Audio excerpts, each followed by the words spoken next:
Hello everyone, I hope all are feeling well. जैसा कि हम सभी को मालूम है कि बांग्लादेश में अभी काफी ज्यादा प्रोटेस्ट हो रहा है।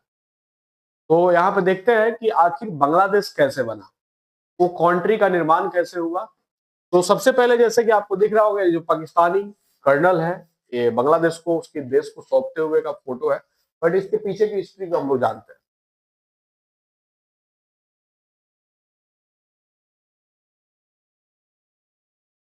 बांग्लादेश बनने की वजह क्या थी? भाषा, संस्कृति, अन्याय या कोई साजिश? बोल रहा है पाकिस्तानी सेना के जनरल भारत के जनरल के समय सामने आत्मसमर्पण करते हुए ये जो सरेंडर किए हैं, ठीक है। जो पाकिस्तान की सेना है, ये भारत के सामने आत्मसमर्पण किए हैं, ठीक है। बोल रहा है इस दिन का महत्व जानने के लिए हमें 50 साल पीछे जाना होगा। भारत ने 6 दिसंबर 1971 को बांग्लादेश को एक स्वतंत्र देश के तौर पर मान्यता दी थी। हालांकि अब वो पाकिस्तान का पूर्व हिस्सा था।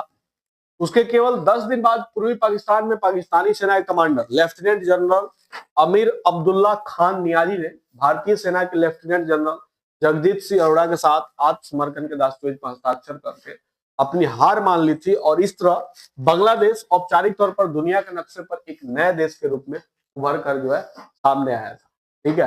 पाकिस्तान के साइड था और वहां से जो है पाकिस्तानी सेना जो थे वो भारत के समीप सामने जो है आत्मसमर्पण किए और फिर से जो है बांग्लादेश जो है एक नया राष्ट्र बनी।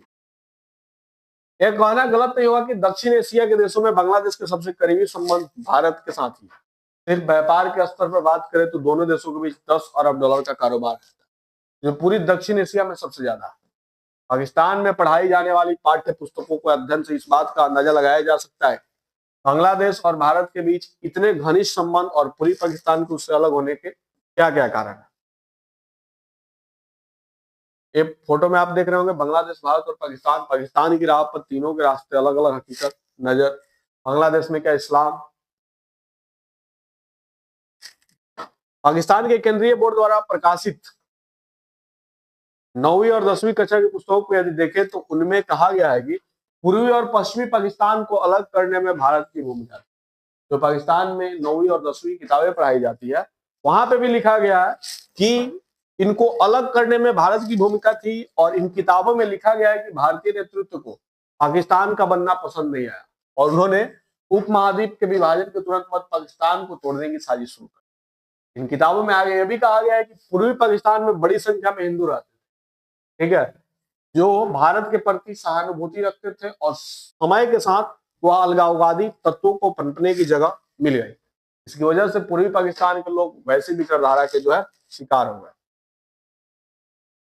उसके बाद कह रहा है शोधकर्ता और लेखिका अनम जयकरे ने इस बारे में अपनी किताब 1971 a people's history from Bangladesh, Pakistan and India में लिखा कि इन पाठ्य पुस्तकों में सभी बंगाली हिंदुओं को भारत के समर्थक और देशद्रोही के रूप में प्रस्तुत किया गया। इसमें हैरानी की बात बिल्कुल नहीं है। पाकिस्तान में एक आम धारणा है कि पूर्वी और पश्चिमी पाकिस्तान के टूटने के कारण भारत था। अब जब बांग्लादेश अपनी स्थापना के 50 साल पूरे कर रहा है, तब बीबीसी ने विभिन्न शोध पुस्तकों और शोधकर्ताओं के साथ बातचीत करके जानने की कोशिश की वो कौन से कारक थे जिनके चलते अपनी स्थापना के महज 24 साल बाद पाकिस्तान के दो टुकड़े हो गए। क्या इसके अलावा कोई और रास्ता था या कोई और भविष्य था?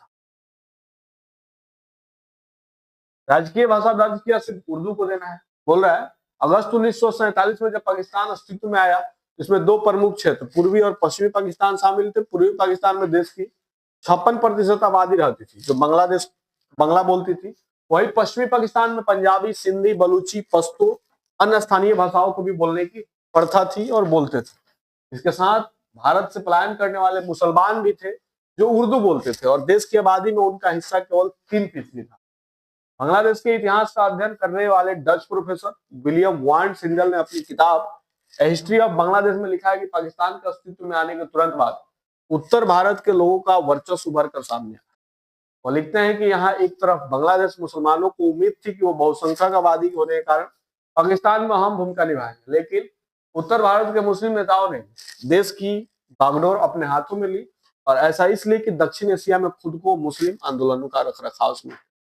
उनका मानना था कि पाकिस्तान का भविष्य जो है उनकी विचारधारा के तहत हो। और ऐसे करके जो है बांग्लादेश का जो है निर्माण हुआ। ठीक है। अगर हम लोग इनकी स्टोरी को देखेंगे तो इसके पीछे बहुत सारी स्टोरी है और कहीं ना कहीं पाकिस्तान की नाकामयाबी भी हम लोग को बहुत सारी चीज।